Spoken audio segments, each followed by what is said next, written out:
I was here in at the fire hall here when we get the call from the OFC, Office of Fire Commissioner, and they had called and said they needed 2 of our fire trucks deployed to the 100 Mile House area.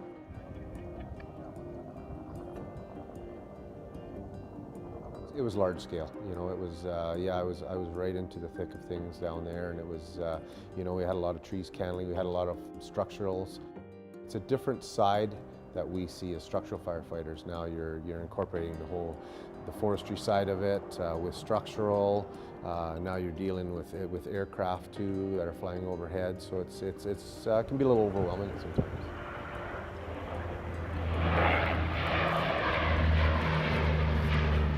Try to make it a set schedule from, if it's day shift, you're working from 7 in the morning till 7 at night.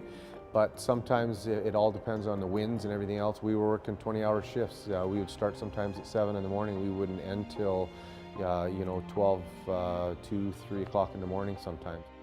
When I was in Clinton personally, we would work a night shift from 7 p.m. till 7 a.m. A lot of the times we didn't get off till noon that next day.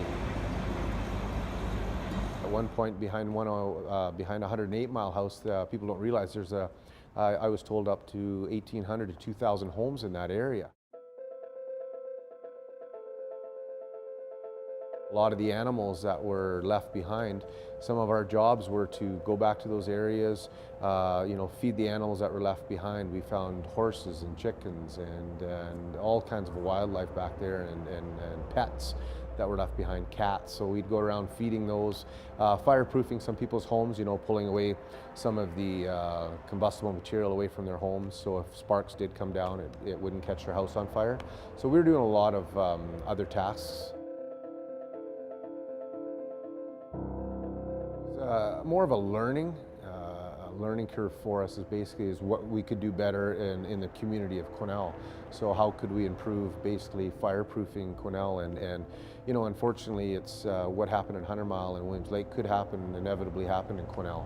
I think the city has definitely done a better job of developing some sort of program if this were to happen.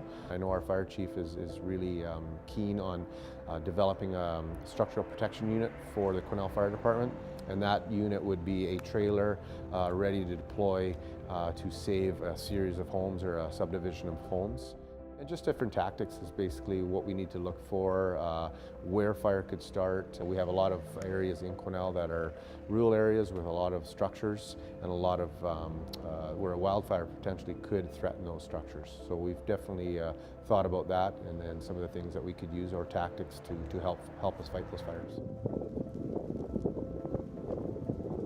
Fires, unfortunately, they were human-caused fires.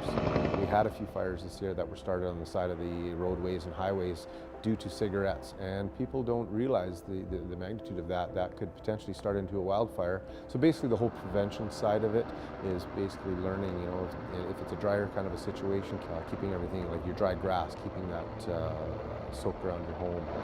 We're trying to develop through the fire department education program for homes, hopefully develop some sort of a brochure that we can hand out to people and how to fireproof their homes.